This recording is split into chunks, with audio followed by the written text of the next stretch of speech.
In the spring of 2017, a 25-year-old sold the internet a ticket to paradise. $12,000 a head. Private villas on a Bahamian island, once owned by a drug lord. Supermodels on the beach, the biggest names in music on stage. Thousands of people believed him. They wired the money. And when they landed, they found disaster relief tents, a cheese sandwich in a styrofoam box, and no festival at all. Today, we're putting Fyre Festival on the table. Because what killed it wasn't bad weather, and it wasn't bad luck. It was one lie that had to keep growing until it swallowed everyone who touched it. Let's begin the autopsy.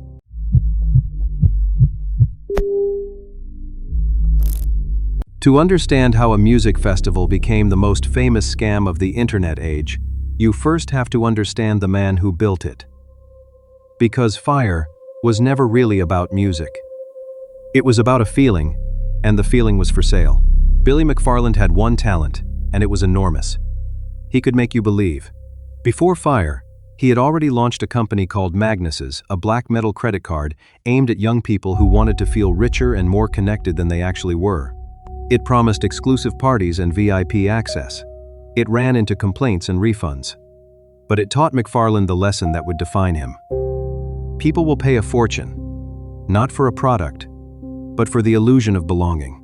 In 2016, he teamed up with the rapper Ja Rule. The plan was an app called Fyre, a booking platform where you could hire your favorite musician to play your private event. It was a genuine idea, but an app is invisible.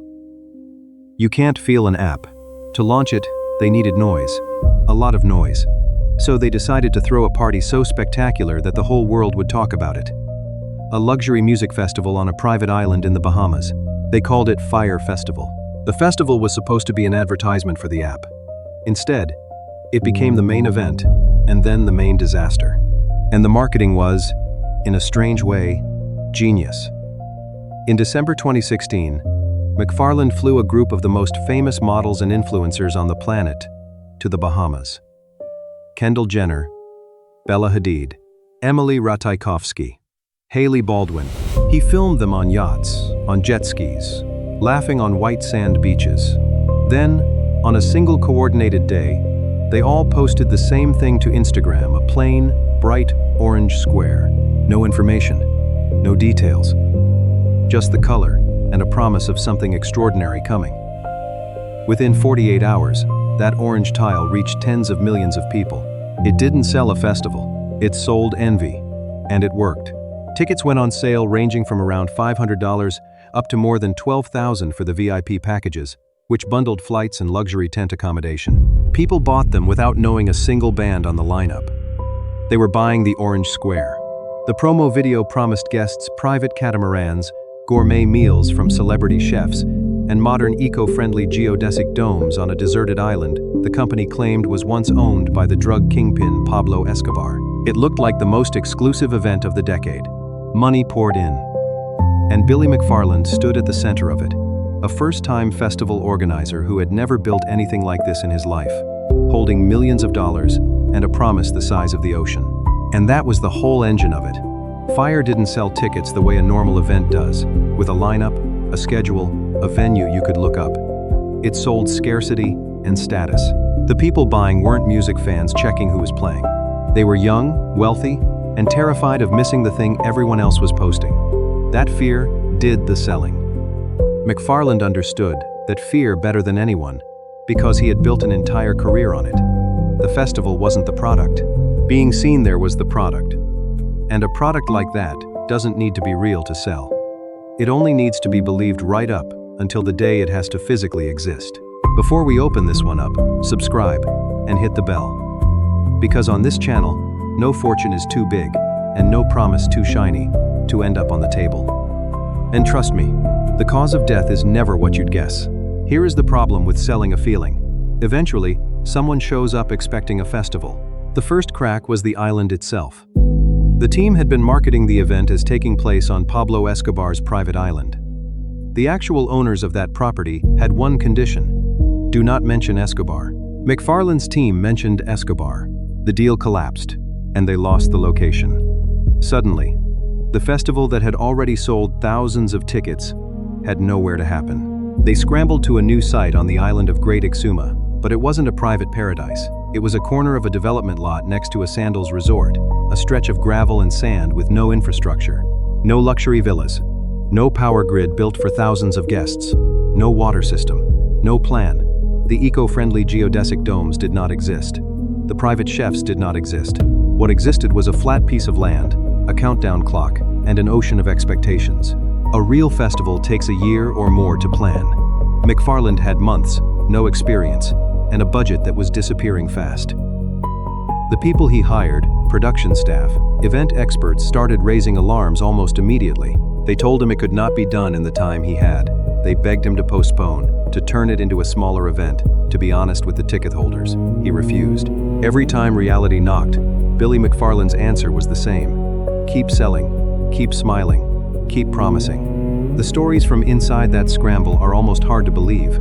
According to the Netflix documentary made afterward, a shipment of Evian water for the festival got stuck in customs, and clearing it was going to cost a fortune the company didn't have. One of McFarland's own event producers, a man named Andy King, later described being asked to do something humiliating to get that water released. He drove off, believing he had no choice but to take the hit for the team. That was the atmosphere, a company so far past the point of reason that degradation had become a normal Tuesday. Nobody was building a festival anymore. They were just plugging holes in a sinking boat with their bare hands. Meanwhile, the acts started to notice. Days before the gates opened, the would-be headliners Blink 182 pulled out, saying plainly that they weren't confident they'd have what they needed to give fans a real performance. The biggest name on the poster was gone, and the festival still hadn't told the ticket holders that the island wasn't ready. The lineup was evaporating, the site was a construction lot, and the countdown clock kept ticking. And the money was the real horror underneath it all. Investigators would later lay it out plainly. McFarland raised money from investors on the back of wildly inflated numbers, telling them his company was earning revenue it had never come close to earning. He raised over $24 million from more than 80 investors on the strength of documents that overstated the business.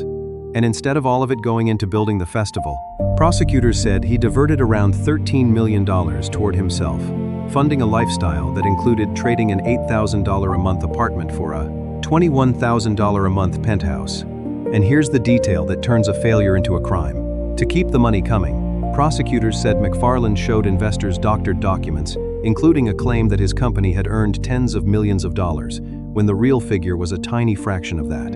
He wasn't just an overconfident dreamer who got in over his head. He was manufacturing a version of reality on paper and selling it to the people funding him. Every dollar that came in bought a little more time, and every dollar of that time was spent pretending the gap between the promise and the truth didn't exist. That's the machine at the heart of almost every great collapse. The lie can't stop, because the moment it stops, everyone finds out at once. So, picture it. The festival has no infrastructure. The staff are in a panic. The money meant to build paradise is leaking in every direction. And the tickets keep selling, because the orange tile is still working its magic on the internet. One thing before we cut deeper, if this autopsy's got you hooked, hit like. It's how YouTube decides whose fortune ends up on the table next. Now, if you'd paid $12,000, would you have spotted the warning sign in time? Drop your answer in the comments. Because what happened when the first guests actually landed is the part almost nobody saw coming. And it's the exact red flag that brought the whole thing down. As the festival weekend approached, the team made a decision that tells you everything. They knew the accommodation wasn't ready. So they moved guests into the only shelter they could find, leftover disaster relief tents. Gray, damp, hurricane response tents. The kind handed out after a natural disaster. This was the luxury villa. And still, nobody told the ticket holders the truth. They let thousands of people get on planes. On the 27th of April, 2017, the guests arrived. And the illusion died the moment their feet hit the ground. There were no villas. There were rows of soggy FEMA-style tents on a gravel lot, some already flooded from rain. Mattresses soaked. The gourmet meals from celebrity chefs turned out to be pre-packaged sandwiches, 2 slices of bread, a couple of pieces of cheese, a side salad, served in a plain styrofoam clamshell. One guest photographed it and posted it online. That single sad cheese sandwich became the image of the entire disaster, shared around the world in hours. There was no running water in the way there needed to be. Barely any staff. The luggage arrived by being thrown out of a shipping container into a crowd in the dark, people scrambling in the rain to find their bags by phone light. The headline acts were gone. The biggest band had already pulled out. There was no festival. There was no music.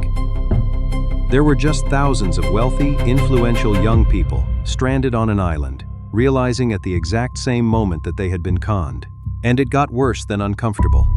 Reports from the ground described feral dogs roaming the grounds, tension with locals who hadn't been paid, and a general sense of a place with no one in charge. Then, as the situation broke down completely, the festival was officially called off, and some guests trying to get out found themselves stuck at the airport, in reports that they had been locked inside a terminal, sitting on the floor in the dark, waiting for a way off the island. And because these were some of the most connected people on the internet, they did what they do. They documented it. The collapse of Fyre Festival was live-streamed by its own victims, in real time, to millions of followers. The same platform that sold the dream broadcast the catastrophe. A photo of that cheese sandwich did more damage than any review ever could. The paradise had lasted less than a day. And it's worth stopping on who actually paid for this. Not just the ticket holders, though many of them lost thousands of dollars they were slow to get back. The people who got hit hardest were the ones you never saw in the promo video, the local Bahamian workers who cooked, cleaned, built, and hauled for the event, some of whom said they were never fully paid for weeks of labor. One local restaurant owner described draining her own savings to feed the guests and staff, money she was left chasing long after the influencers had flown home. That's the quiet part of almost every scam. The famous names walk away. The invisible people who did the real work are left holding the bill. Then came the reckoning. The lawsuits arrived almost immediately, including a class action seeking $100 million. But the real danger for Billy McFarland wasn't the angry guests. It was the money he had raised to get there. Federal prosecutors charged him with wire fraud. In March 2018, he pleaded guilty to defrauding investors, and the total loss to them came to around $26 million. And even then, even after pleading guilty, he couldn't stop. While out on bail, awaiting sentencing, McFarland ran another scam, selling fake tickets to exclusive events like the Met Gala and Coachella to some of the very people burned by fire. In October 2018, a federal judge called him a serial fraudster and sentenced him to 6 years in prison. He was ordered to forfeit $26 million. He served roughly 4 years and was released in 2022. 2 years later, in 2019, Fyre died a second time, this time in public, and on purpose. 2 rival documentaries dropped within days of each other, one on Netflix and one on Hulu, both pulling the audience behind the curtain to see exactly how the con was built. Suddenly, the same internet that had spread the orange tile spread the autopsy. Fyre stopped being a festival and became a word shorthand for any beautiful lie sold faster than it could be built. And in a final twist that tells you nobody ever really learns, McFarland later tried to relaunch the brand as a second festival, and even put the Fyre name up for sale, proof that the appetite for the dream never quite dies, even when everyone knows how the last one ended. So what actually killed Fyre Festival? The cause of death wasn't the tents, and it wasn't the cheese sandwich. Those were just the body washing up on shore. The cause of death was a lie that was designed to keep growing, a promise sold so far ahead of reality that no amount of money or time could ever let reality catch up. And if you look at the body on this table, you can see the red flags it was flashing the whole time. First, hype that ran miles ahead of substance. A product sold entirely on image, with tens of millions of people buying a feeling before a single real detail existed. Second, a founder who treated every warning as an obstacle instead of information. The experts said it couldn't be done, and he heard sell harder. And third, money raised on numbers that didn't add up, where new investment had to keep flowing in just to cover the gap between the promise and the truth. Here's the uncomfortable part. Those 3 flags didn't die with Fyre. A dazzling launch, with nothing underneath it. A charismatic founder who can't hear the word no. Growth that only survives as long as fresh money keeps arriving. That exact pattern has shown up again and again in glossy startups and viral products that promised the world and delivered a styrofoam box. The orange tile changes. The mechanism doesn't. So here's my question for you. Of those 3 red flags, the hype without substance, the founder who won't hear no, the money that has to keep flowing, which one have you spotted in a company you already know? Drop it in the comments. I read them, and the best answers are often sharper than the story itself. That's this autopsy closed. The next fortune on the slab is already on your screen, another empire that looked untouchable right up until the moment it wasn't. If you want to be in the room when it happens, Subscribe. New autopsy every week. The body's already on the table.